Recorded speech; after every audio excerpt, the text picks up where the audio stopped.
बहुत बहुत धन्यवाद। और हम कृतज्ञता व्यक्त करते हैं मणि जी और राधा कृष्ण जी का तालियों के गड़गड़ाहट के साथ। ओम अज्ञानतिमिरन्धस्य ज्ञानाञ्जनशलाकया चक्षुरुन्मिलितं येन तस्मै श्रीगुरवे नमः। नम ओं विष्णुपादाय कृष्णप्रेष्ठाय भूतले श्रीमते भक्तिवेदान्तस्वामिनिति नामिने। नमस्ते सरस्वतीदेवे गौरवाणी प्रचारिणे निर्विशेषशून्यवादी पाश्चात्यदेशतारिणे। जय श्री कृष्ण चैतन्य प्रभु नित्यानंद श्री अद्वैत गदाधर श्रीवासदि गौर भक्तवृंद। हरे कृष्णा कृष्णा कृष्णा हरे हरे, हरे राम राम राम हरे हरे। मणि सर को मैंने घड़ी रखने के लिए कहा था कि हम लोग सब 2-3 घंटा लेक्चर देने वाले लोग हैं। तो बहुत बहुत धन्यवाद। आज मैं सनातन धर्म क्या है 10 मिनट के अंदर आप लोगों को समझाने का प्रयास करूंगा, क्योंकि आजकल सबको सब कुछ रील फॉर्मेट में चाहिए। सनातन धर्म के 4 पहलू हैं। पहला है सम्मान, क्योंकि सनातन धर्म बोलते तो बहुत हैं, लेकिन अपने जीवन में उतारना, उसको समझना, इसकी बहुत बड़ी कमी है। और मैं समझता हूँ कि लोग विश्व के सुधार की बात कर रहे हैं, विभिन्न प्रकार के अन्य क्रांति लाने की बात कर रहे हैं। अगर 100 करोड़ हिंदू समाज भारत में और विश्व भर के 125 करोड़ हिंदू अगर हिंदू सनातन धर्म क्या है और भगवत गीता क्या है उसको समझ लें, तो दुनिया एक दूसरे दिशा में चली जाएगी और इतनी क्रांति होगी कि हम सोच भी नहीं सकते।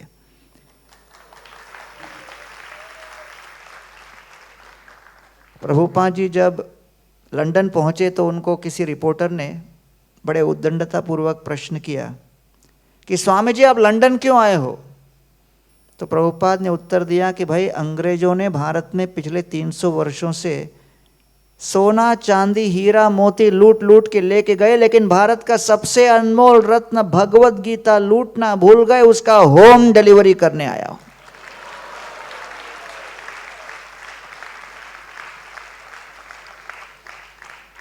सत्तर वर्ष की आयु में अमेरिका में जाकर श्रीला प्रभुपाद जी ने अंतर्राष्ट्रीय कृष्ण भावनामृत संघ की जो स्थापना की, आज उसके विश्व भर में 1300 मंदिर 120 देशों में फैले हुए हैं। और आपको जानकर आनंद होगा कि पिछले 50-60 वर्षों में इस्कॉन ने विश्व भर में 80 भाषाओं में 55 करोड़ भगवत गीता वितरित कर दी है।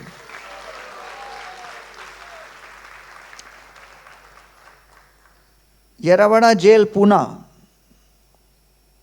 मैं वहां पर लेक्चर दे रहा था।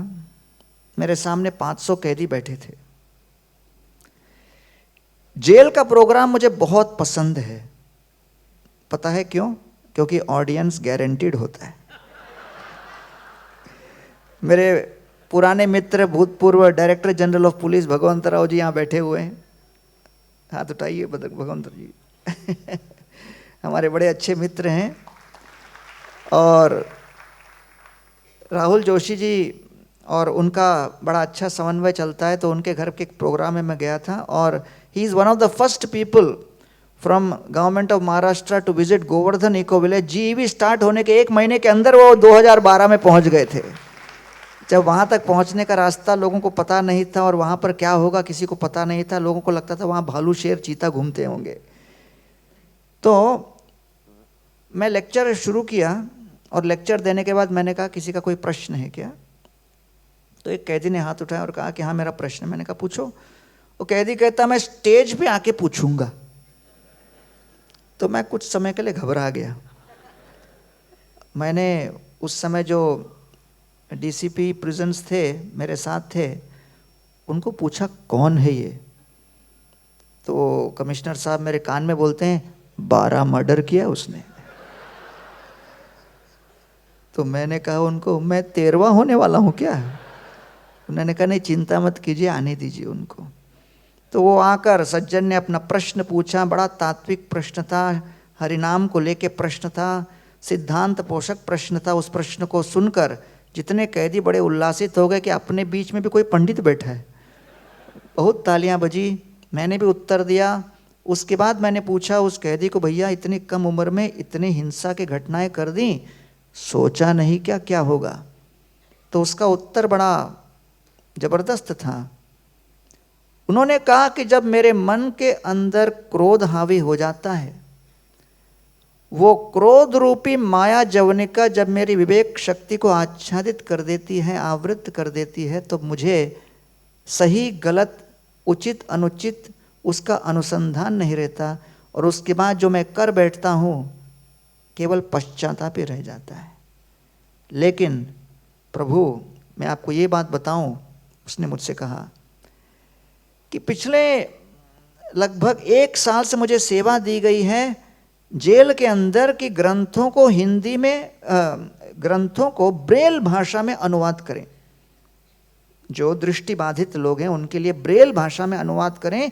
कई ग्रंथों को मैंने ब्रेल में अनुवाद किया, लेकिन लेटेस्ट जो बुक पिछले 1.5 महीने से मैं अनुवाद कर रहा हूं हिंदी में ब्रेल भाषा में, वो है Bhagavad Gita as it is by Srila Prabhupada. और उसको अनुवाद करते करते मेरे मन में एक इच्छा जागृत हुई है, वो है सत्संग की। और सत्संग में भजन कीर्तन तत्व ज्ञान को समझने की ललक मेरे अंदर प्रकट हुई है। अब मैं समझ पा रहा हूं कि मैं भी मानसिक रूप से बीमार था, पंगु था, और मुझे किसी आश्रय की आवश्यकता है। तो कृपा करके आप हमारे लिए यहाँ सत्संग कार्यक्रम आरंभ कीजिए, क्योंकि संगे शक्ति कलौ युगे, अकेला व्यक्ति कलयुग में शिथिल पड़ जाता है, माया के आक्रमण वो झेल नहीं सकता। इसलिए कलयुग में अगर हमको आध्यात्मिक मार्ग पे आगे बढ़ना हो तो केवल सत्संग के आधार पर ही हम कर सकते हैं। उस हफ्ते से हमने जो सत्संग कार्यक्रम यरवड़ा जेल में 1997 में आरंभ किया, 4 साल के अंदर 200 कैदी वहां पर 16 माला हरे कृष्ण का जपने लगे।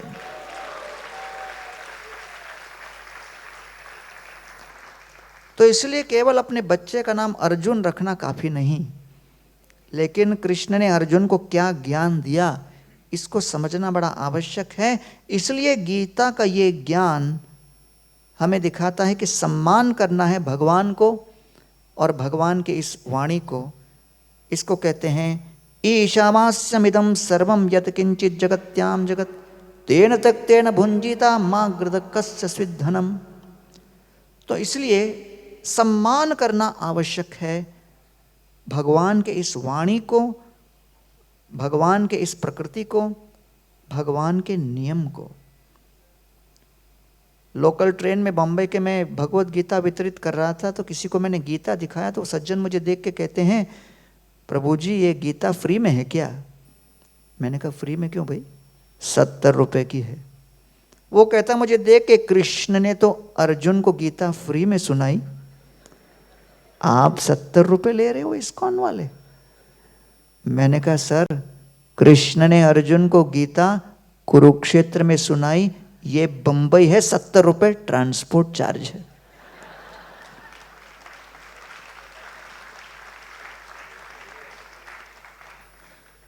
तो यहां पर हमारा इस कार्यक्रम में भाग लेने का प्रमुख ध्येय लक्ष्य ये है कि हम आपको सत्संग प्रदान करें, आप सत्संग में भाग लें और इस भावना को लेके चलें कि हमें अपने दैनिक जीवन में भगवान को सम्मान करने की आदत डालनी है। और सम्मान का अर्थ है उनके नियम, उनके कानून, उनके विधि विधान जो शास्त्र के अंदर सन्निहित है। तो यह है पहला सम्मान। दूसरा, जब हम भगवान और उनके नियमों को सम्मान करने लगते हैं तब समझ में आता है कि हमें अपने जीवन में क्या करना है। वो क्या? संयम। सनातन धर्म कहता है कि जब तक व्यक्तिगत साधक अपने जीवन में संयम न लाए तब तक वो धर्म के मार्ग पर चल नहीं सकता। अगर फ्लाइट को टेक ऑफ करना हो तो रनवे की आवश्यकता पड़ती है। रनवे एक सीमित स्थान होता है और उस सीमित दौरे पर ही उस फ्लाइट को चलना पड़ता है। The airplane is limited to move on a very specific strip. लेकिन जब तक सीमा के अंतर्गत उस फ्लाइट को बांधेंगे नहीं, उसके अंदर गति नहीं आएगी, और गति नहीं आएगी तो फ्लाइट उड़ान नहीं भर सकती। वैसे लोग कहते हैं अरे खाओ पियो करो आनंद, बाकी सब परमानंद। क्या आवश्यकता है इस संयम की? क्या आवश्यकता है सब अपने आप को डिसिप्लिन करने की? Discipline is the fusion of intention with action. तो इसलिए आज ये बहुत आवश्यक है इस बात को समझना कि जब तक हमारी आदतों में संतुलन नहीं होगा तब तक हम अपनी इंद्रियों को, अपनी भावनाओं को नियंत्रित नहीं कर सकते। इसलिए भगवान गीता में कहते हैं त्रिविधम नरकस्येदम द्वारम नाशनमात्मन कामम क्रोधम तथा लोभम तस्मात् एतत्त्रयम् त्यजेत्। ये तीन नरक के द्वार हैं, काम, क्रोध और लोभ। तीनों के ऊपर नियंत्रण करना आवश्यक है। और जब हम इनके ऊपर नियंत्रण करेंगे, मन पर नियंत्रण होगा। भारत में 70,000 अस्पताल है लेकिन 20 लाख मंदिर हैं। मंदिर तो मन का अस्पताल है, लेकिन सनातन धर्म के इस इतिहास में सबसे बड़ी समस्या ये है कि अस्पताल रह गए, लेकिन क्योंकि शिक्षा पद्धति के अंतर्गत कहीं पर भी धर्म के प्रचार के लिए कोई गुंजाइश नहीं रही, अस्पताल है लेकिन डॉक्टर को ट्रेन और प्रशिक्षण करने की पद्धति समाप्त हो गई। लोग समझ नहीं पाते मंदिर में जाके करे क्या, क्योंकि वहां शिक्षा देने वाले लोग उपस्थित नहीं हैं। कई बार लोग मुझे पूछते हैं आईआईटी से करके यहां कैसे पहुंच गए भाई, बाबा कैसे बन गए? कुंभ मेले में लोग मुझे आईआईटी बाबा बोलते थे। एक दूसरे को आईआईटी बाबा प्रसिद्ध हुए तो उसको लेके मुझे भी बाबा बोलने लगे। कोई लोग पूछते क्या हो गया, आप आईआईटी में कोई रिलेशनशिप ब्रेकडाउन हो गया था क्या, जिसके कारण इतना सदमा लगा कि सब कुछ चला गया? एक किसी कॉलेज के स्टूडेंट को मैं प्रसाद दे रहा था, बोला प्रसाद ले ले भाई, वो बोलता नहीं लूंगा। मैंने कहा यार गीता मना करता हुआ आदमी तो देखा है, प्रसाद मना करता हुआ तू पहला आदमी, क्यों नहीं लेगा प्रसाद? बोलता मुझे डर लगता है मेरा भी हेयर स्टाइल आपके जैसा हो जाएगा। तो मेरे उस कॉलेज में, मेरे ही बैच में एक लड़का था जिसने आत्महत्या करने का प्रयास किया, और मैंने अपने बहुत सारे पॉडकास्ट में बताया वो। तो मैं भी चौंक गया, भाई अच्छा नंबर आने वाला व्यक्ति है, क्यों आत्महत्या किया? तो बोलता है आत्महत्या का एफर्ट फेल हो गया। मैंने कहा क्यों किया? तो उसने कहा कि इस हर एग्ज़ाम में मुझे गोल्ड मेडल मिलता था, इस एग्ज़ाम में मैं सेकंड नंबर पर आया, सिल्वर मेडल मिला। मैंने बहुत अपने मन को समझाने का प्रयास किया कि कभी कभी ऐसा होता है, लेकिन मन के अंदर मेरी एक ऐसी धारणा बन गई थी कि मेरे जीवन का सफलता का मापदंड यही है कि मैं नंबर 1 आऊं। तो मेरा मन मेरे इस भिन्न आइडेंटिटी व्यक्ति को स्वीकार ही नहीं कर पाया, और इसलिए मैंने आत्महत्या करने का प्रयास किया। मैं जानता हूं नहीं करना चाहिए, लेकिन करें क्या? कभी कभी मन इतना आविष्ट हो जाता है किसी वस्तु को प्राप्त करने के लिए, किसी व्यक्ति को प्राप्त करने के लिए, किसी परिस्थिति को अनुभव करने के लिए, कि उस नशे में उस मन को कोई नहीं समझा पाता, नशा उतारना पड़ता है। तो उसी सेम एग्जाम में जो ये नंबर 2 पे आके अपने आप को मार रहा था, मेरे 4 दूसरे मित्र थे, 5-5 सब्जेक्ट फेल हो गए थे। वो पूरे कैंपस में आराम से घूम रहे, हंसते खेलते, दूसरों को आशीर्वाद देते हुए भी। रिलैक्स, हम होंगे कामयाब एक दिन। वो दिन कोई ज्योतिषी भी नहीं बता सकता कौन। तो मैंने कहा तुम लोग तो बड़े निर्लज हो, 4 सब्जेक्ट में लुढ़क गए, फिर भी आराम से घूम रहे हो, लज्जा शून्य कहीं के। आप लोगों का फिलॉसफी क्या है? तो कहते अपना फिलॉसफी सिंपल है, कॉलेज में घुसना अपना काम है, निकालना कॉलेज का काम है। हम क्यों टेंशन ले भाई। तब उस दिन मैं समझ गया कि तनाव का मूल कारण जो भगवत गीता में है, और भगवत गीता बताती है कि what is the main cause of stress, anxiety, depression, defeat, the gap between expectation and reality. अपेक्षा और वास्तविकता के बीच जो अंतर है वही है तनाव का मूल कारण। यहां पर कितने लोग बैठे हैं जिनके जीवन में अपेक्षा और वास्तविकता के बीच आपने जीवन में कभी ना कभी अंतर अनुभव किया है? हाथ उठाइए। जिन्होंने उठाया उठाया, बाकी सो रहे हैं लगता है। लेकिन यह बात सत्य है, अपेक्षा और वास्तविकता के बीच के अंतर को ही तनाव कहते हैं। इसलिए गीता के माध्यम से मैं समझ गया कि आज लोगों के पास धन की कमी नहीं, सत्ता की कमी नहीं, हर प्रकार के कनेक्शंस की कमी नहीं, लेकिन लोगों के जीवन में कमी है दृष्टिकोण की।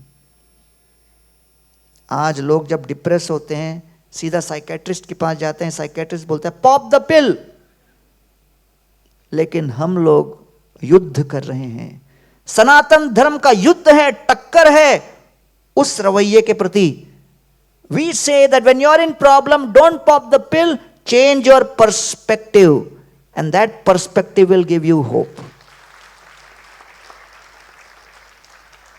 If there is a skyscraper building, I am standing in front of it, 40-story height.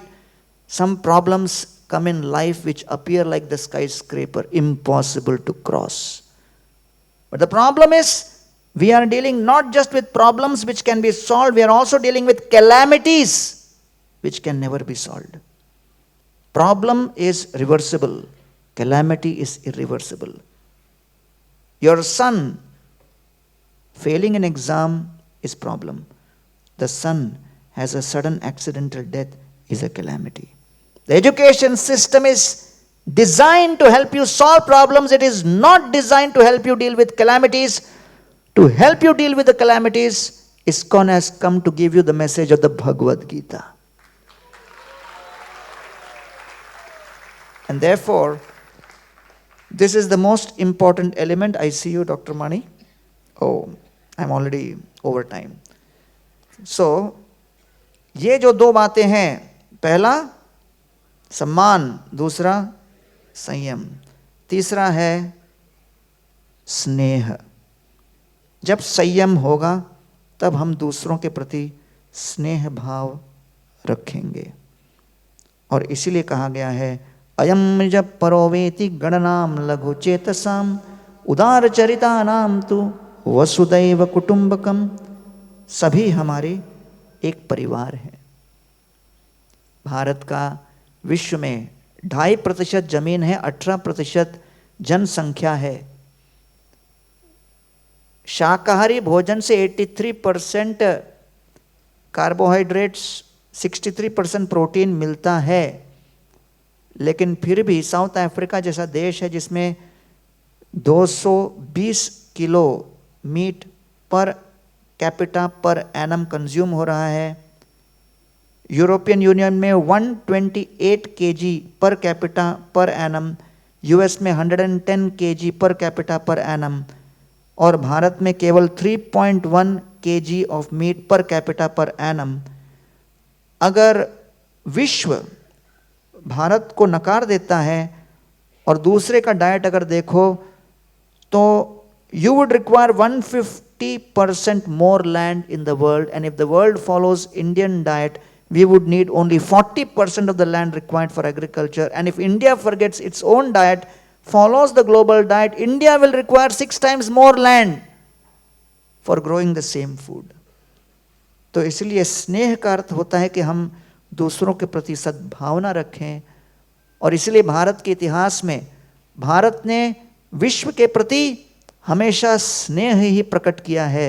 और ये स्नेह भाव कहाँ से आता है? जब हम समझते हैं कि मम एवांशो जीव लोके जीव भूत सनातन, हम सब भगवान के अंश हैं। ये स्नेह ही कारण बनता है परिवार का। अगर परिवार में भगवत तत्व सनातन धर्म केंद्र में न हो, कृष्ण राम केंद्र में न हो, तो परिवार वार बन जाता है। और इसलिए आज विश्व में family as an institution is breaking down. Family which prays together stays together. US के एक कॉलेज में मैं लेक्चर दे रहा था। लेक्चर के बाद एक स्टूडेंट आके मेरे से हिंदी में बात करने लगा, अमेरिकन स्टूडेंट। मैंने कहा तुम तो देखने में अमेरिकन लगते हो, हिंदी कैसे बोलते? बोला when I was 17 years old I asked my dad, you gave me everything in life except experience of family, because when I was 2 years old you were divorced. So now I want to experience what is family. Radhanath Swami कहते हैं the real definition of wealth is if you have access to all that which money cannot buy, that is real wealth. तो इसलिए उसने कहा अपने पिताजी को, भाई इतना पैसा रख के हम परिवार तो नहीं ला पा रहे, अनुभव नहीं ला पा रहे, क्या करें? Today a country like Luxembourg has 88% divorce rate, Spain has 65% divorce rate, France has 55% divorce rate, Russia has 51% divorce rate, America has 46% divorce rate, global divorce rate is 44%. India still has the lowest divorce rate in the world at only 1%. As of today. लेकिन हर एक व्यक्ति घर पर smartphone लेकर उसी में समाधि में लगा रहेगा, तो फिर भविष्य पता नहीं क्या होगा। तो वो लड़के ने, उसके पिताजी ने उसके लिए टिकट लिया और वो वाराणसी आए और वहाँ पर देखा पेइंग गेस्ट अलाउड। तो किसी के घर पर गए, बोले मुझे पेइंग गेस्ट रख लो 2 साल के लिए, जस्ट बिकॉज मुझे अनुभव करना है व्हाट इज फैमिली। अगर मुझे 2 साल के लिए आपने पेइंग गेस्ट रख लिया, परिवार क्या है अनुभव करने के लिए, तो हर महीने मैं 1 लाख रुपए रेंट दूंगा 2 साल के लिए। वो परिवार बोले 2 साल क्यों, जिंदगी भर रहो। और बोले आपके दूसरे मित्र होंगे जिनको अनुभव करना है, उनके लिए भी एक आध कमरा खोल देंगे हम। गोल्डमैन सैक्स ने रिपोर्ट निकाला कि 2015 और 2025 के बीच इंडिया का infrastructure investment requirement would be $1.4 trillion. Out of that, $800 billion would come from family savings. If there is no family feeling, how will there be family saving? So one of the biggest contributors to economy of Bharat are not the corporates, not the stock market, but the housewives who are taking care of the family. तो इसलिए तीसरा ये है स्नेह, और चौथा जब ये 3 आ जाए, जब सम्मान होगा, जब संयम होगा और जब स्नेह होगा, तब सनातन धर्म का चौथा स्तंभ सेवा। पश्यदैतान् महाभागान् परस्यैकान्त जीवितान् वातवर्षातपहिमान् सहन्तो वारयन्ति न। भगवान श्री कृष्ण ब्रज के वृक्षों को दिखाकर कहते हैं कि भाई सबके अपने अपने स्टार्स हैं जिनको वो फॉलो करते हैं। कृष्ण कहते हैं मेरे जो हीरो हैं वो क्या है? वृक्ष, पेड़, जिसको अपन हर रोज देखते हैं, हर क्षण देखते हैं। अरे आप सोचोगे पेड़ को देखकर तो हमारे मन में ऐसी कोई भावना जागृत नहीं हुई? कृष्ण कहते हैं वृक्ष मेरे सुपरस्टार क्यों है? क्योंकि उन्होंने अपना जीवन परोपकार के लिए समर्पित किया। पत्र पुष्प फल छाया मूल वल कलदारुभी, पत्र पुष्प फल छाया ये सब देते ही रहते हैं, देते ही रहते हैं। Trees just give give give and forgive, and that's what human life success is all about. एतावत् जन्म साफल्यम देहिनामिह देहिषु प्राणैरर्थैर्धिया वाचा श्रेया आचरणम सदा। प्राण से, अर्थ से, बुद्धि से, वाणी से जो केवल परोपकार समर्पित जीवन जिए, उसका जीवन वास्तव में सफल है। That person is really successful in life. इसलिए आज हम यहां उपस्थित हैं इस्कॉन के चौपाटी मंदिर में। हिज होलीनेस राधानाथ स्वामी महाराज ने 1988 में जुलाई 17-18 तारीख को श्री श्री राधा गोपीनाथ जी की प्रतिष्ठा की थी। आज उनका 37th बर्थ एनिवर्सरी है। हरि बोल। ये कम्युनिटी पूरे विश्व भर में अब प्रसिद्ध है। आज राधानाथ महाराज तो शिकागो में हैं, लेकिन उन्होंने अपने संपूर्ण जीवन में जो हम सभी को प्रेम दिया, ज्ञान दिया, भक्ति दी, उसका मनन करते हुए, चिंतन करते हुए कृतज्ञता पूर्वक हमने आज का ये डेट चूज किया। क्योंकि चौपाटी मंदिर में कंस्ट्रक्शन हो रहा है और अपना हर साल जो होता है ब्रह्मोत्सव वो नहीं हो रहा है, तो हमने सोचा यही हम मना लेंगे। और जब हमारे सामने मणि सर इस प्रस्ताव को लेकर प्रकट हुए, तो हमने कहा इस चौपाटी मंदिर को, भक्ति वेदांत हॉस्पिटल को, गोवर्धन इको विलेज को, अन्नामृत को, हमारे कई कई प्रोजेक्ट्स को आगे बढ़ाने के लिए जितने सहयोगी परिवार के स्वजन हैं, उन सबको हम निमंत्रण देंगे, जिससे कि we will have an excellent family evening together.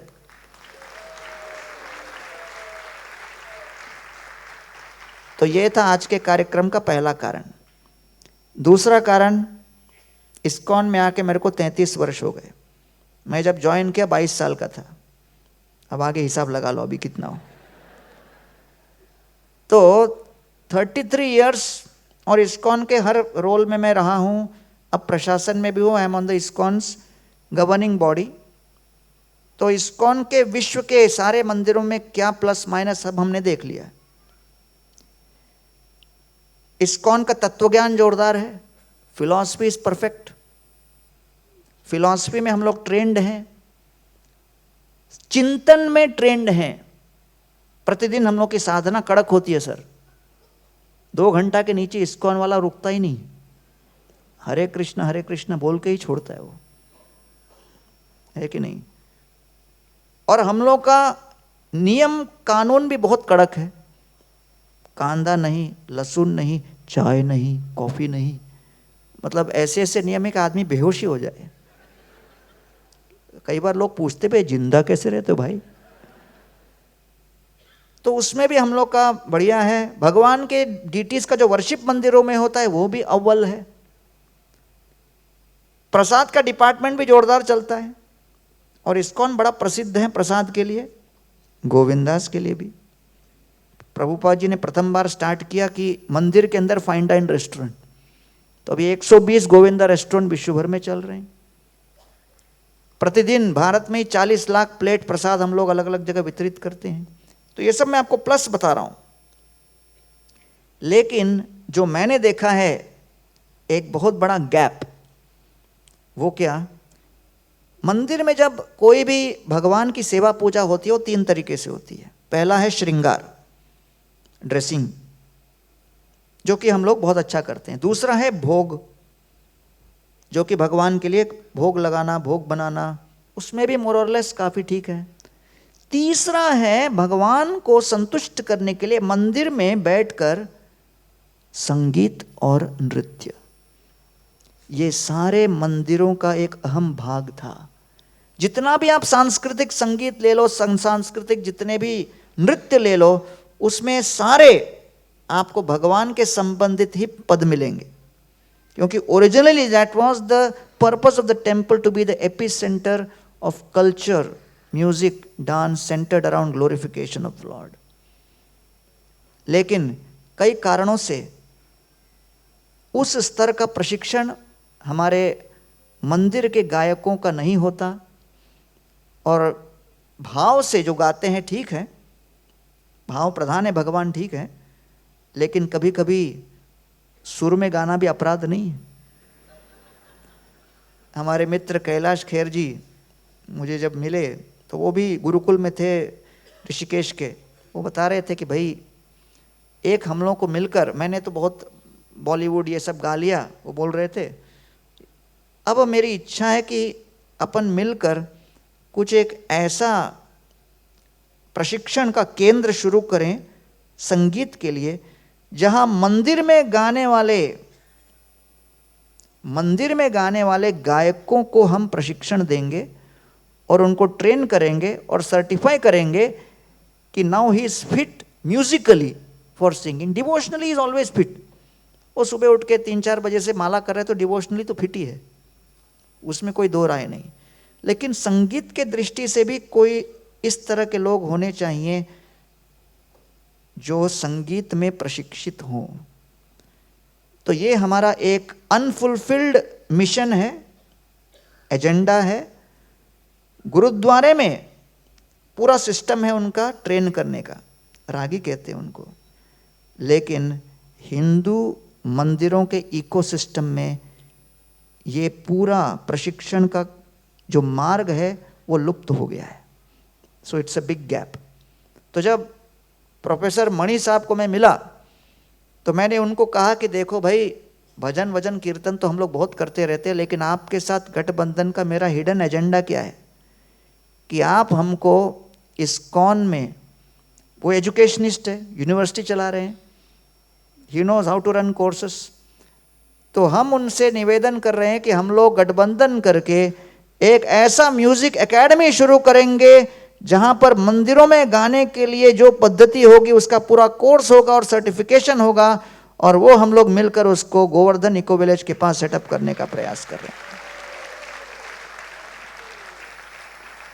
तो ये हमारा एक ध्येय है और आप लोगों का आशीर्वाद चाहिए, क्योंकि आज जो कई सिंगर्स गा रहे हैं उसमें से राहुल जी तो अपने बड़े पुराने मित्र हैं, डॉक्टर साहब होम्योपैथिक डॉक्टर हैं, लेकिन जब गाते हैं तो किसी को समझेगा कि नहीं कि वो डॉक्टरी भी करते हैं। पेशेंट को तो केवल अपना राग से ही ठीक कर देते होंगे। और बाकी तो राजेश जी और बाकी जितने सिंगर्स थे उनको तो मैं पहली बार मिल रहा हूँ, लेकिन संगीता जी जो गा रही थी, आप में से कितने लोग जानते हैं कि वो इस्कॉन से बहुत वर्षों से जुड़ी हुई है? इतने लोग नहीं जानते, बहुत कम हाथ उठ रहे हैं। तो संगीता जी जो हैं वो राधानाथ स्वामी महाराज की शिष्य हैं और उनका नाम है सुदेवी गोपी देवी दासी, है कि नहीं? लोगों को विश्वास नहीं हो रहा, इस्कॉन वाले भी इतना अच्छा गा सकते हैं क्या?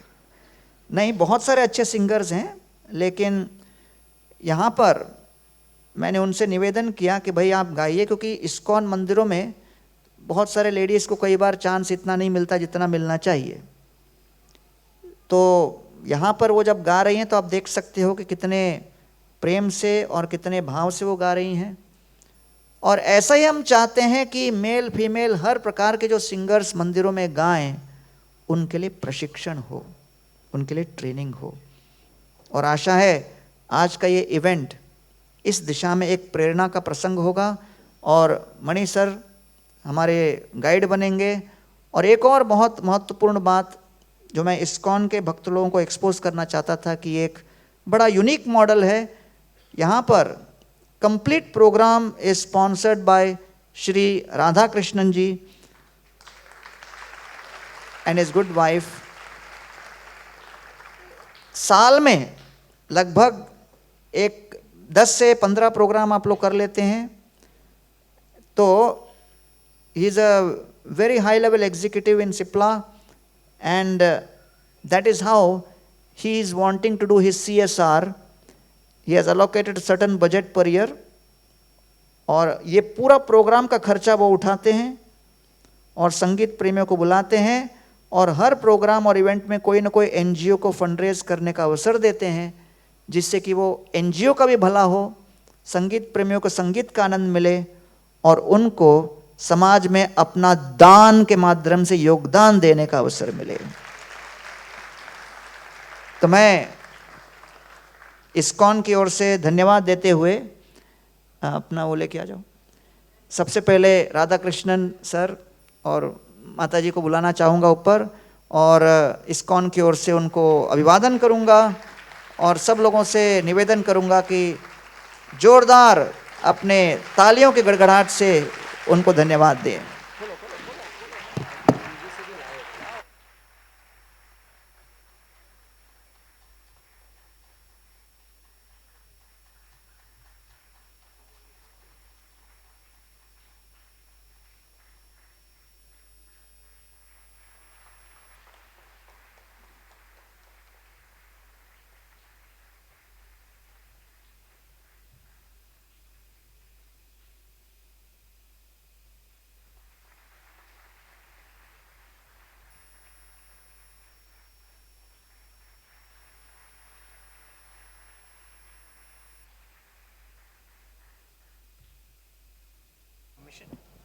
छोटी मुंह बड़ी बात आपके सामने। हम इनको कहते हैं ये CSR नहीं करते हैं, ISR करते हैं, इंडिविजुअल सोशल रिस्पॉन्सिबिलिटी। जोरदार ताली इनके लिए। Thank you very much Radha Krishnan sir and माता जी।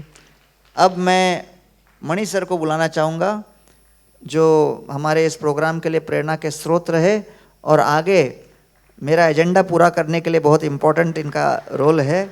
तो जोर से थोड़ा बजाइए।